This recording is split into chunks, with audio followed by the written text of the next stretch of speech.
We're going to talk about Chennedy Carter, but it looks like she's blacklisted. We've been waiting for this moment for 2 long years. 2 years of watching Caitlin Clark take hit after hit, getting targeted, grabbed, choked, and left without the protection many believed she deserved from a league that constantly says player safety comes first. 2 years of seeing players involved in incidents against Clark seemingly walk away without facing consequences that felt meaningful. Then came July 7th, 2026. And unbelievably, it was the Las Vegas Aces, the very team that has become one of Clark's biggest rivals, the franchise standing in Indiana's way of chasing a championship, that delivered what many fans saw as a deeply satisfying moment of accountability. They waived Chennedy Carter. And no, we're not going to pretend that doesn't feel significant. For some people, this might require a little reminder. For us, it doesn't. We've remembered exactly what happened since June 1st, 2024. Kind of on the play before bumping in with Caitlin, it seemed like she turned to you a little bit after the feud. I answered no Caitlin Clark questions. Did she say anything to you? I don't know what she said. What'd you say to her? I didn't say anything. That's enough. Caitlin Clark was only a rookie at the time, less than a month into her WNBA career. She was playing the game the right way, doing everything she could on the court and proving her doubters wrong with every performance. Then there was Chennedy Carter, a veteran with years of professional experience and someone who should have understood exactly where the line was. Away from the ball, with no active play happening, Carter approached Clark from behind and delivered a hard hip check that sent the rookie crashing to the floor. The officials reviewed the situation and ultimately assessed Carter with a flagrant 1 foul. In the head the play before, and it was just like one of those things that was in the heat of the moment. You know, I don't know Caitlin. I don't know her from anywhere. You know what I'm saying? But at the end of the day, this is hoops. It's competitive, and this is basketball. And you're playing against somebody like me. I classify myself as a dog. So if you're gonna throw a punch, then I'm gonna compete with you. I'm gonna play at the level that you're given. So that's just the player that I. It wasn't an ejection. It wasn't a suspension. Carter was given a flagrant 1 foul. And instead of showing concern, Carter turned toward the crowd and gestured as if the moment was something to celebrate. There was no immediate acknowledgement of Clark lying on the floor. No attempt to check whether she was okay. Carter simply turned away and continued on. But the situation became even more serious afterward. In the days following the incident, Carter shared a social media post that appeared to encourage someone to physically target Caitlin Clark in a future encounter. The post showed a scenario involving Chennedy Carter hitting a shot, then approaching Clark and delivering another shoulder check. What do you think about the whole situation? Caitlin Clark getting punched in the throat, the suspension, media backlash? It's got to stop. It is deliberate. It's intentional. She's wearing a target on her back. She's not gay. She's not black. So you'd say 100% there is a racial element behind this and there's a sexuality aspect to this because she's white, straight, and from rural America. She's the golden goose of the WNBA, and people are jealous. We're not twisting the story, and we're not making it bigger than it was. There was a social media post that encouraged physical harm against our player, and that is part of the record of what happened. CBS Sports also referenced the incident in its coverage of Carter being waived. That season, Carter finished with a league-high 4 flagrant fouls, including the infamous incident involving Caitlin Clark. 4 flagrant fouls, the most in the entire league. And yet the consequence from the WNBA for the Clark incident was a flagrant one, and the league moved forward. The Chicago Sky ultimately chose not to bring Carter back. Multiple sources told the Chicago Sun-Times that the organization had concerns about her behavior in the locker room and believed her presence could make it harder to attract other players. Carter then spent a year playing overseas in Mexico before returning to the WNBA. And when she came back, it was the Las Vegas Aces, Indiana's rival, the defending champions, and the team Indiana fans want to beat more than almost anyone, that decided to give her another opportunity. What the hell's going on here, Nancy? Caitlin has taken plenty of punishment on the court, and some people believe jealousy and resentment have played a role in the way she has been treated. The argument is that Clark belongs among the league's top players and has had a major impact on the sport.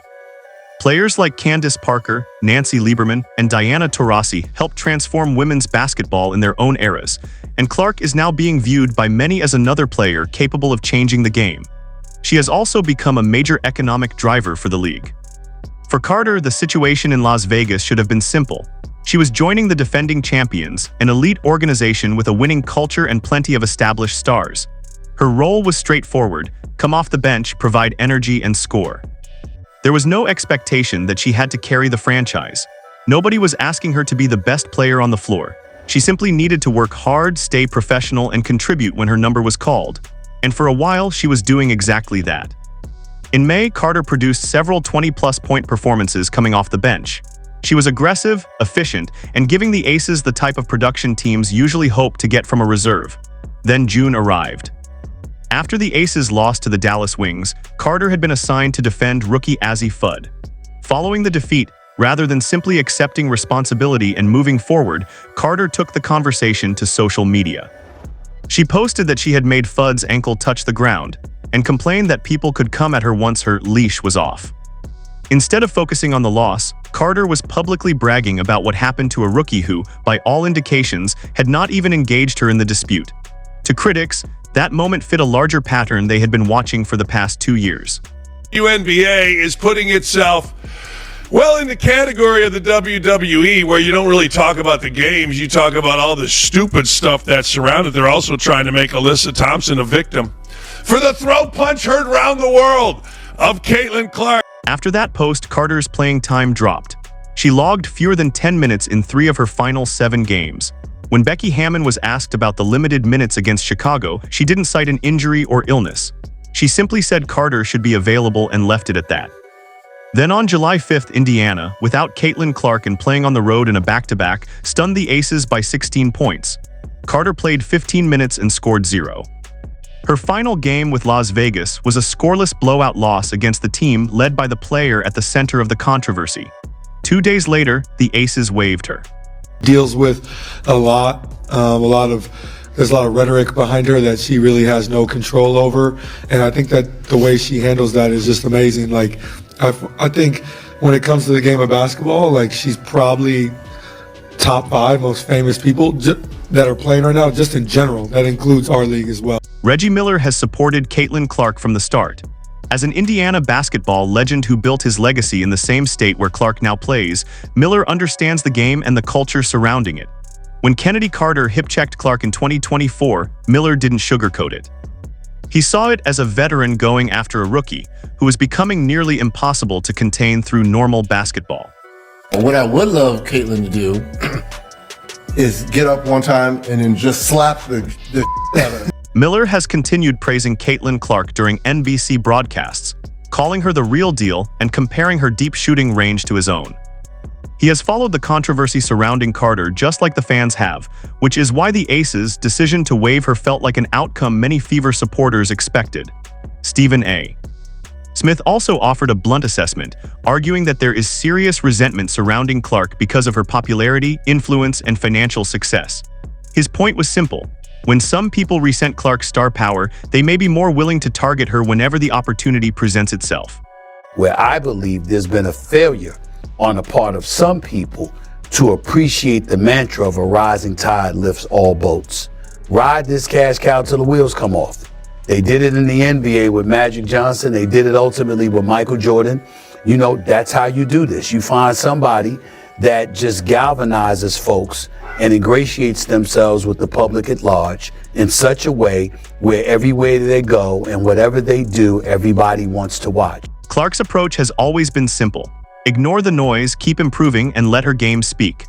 While she trained with Steph Curry's trainer, LeBron James also supported her during her injury, understanding the pressure that comes with being a superstar.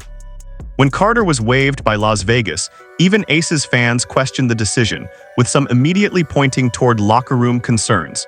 Her final game ended scoreless against Indiana, and 2 days later she was gone.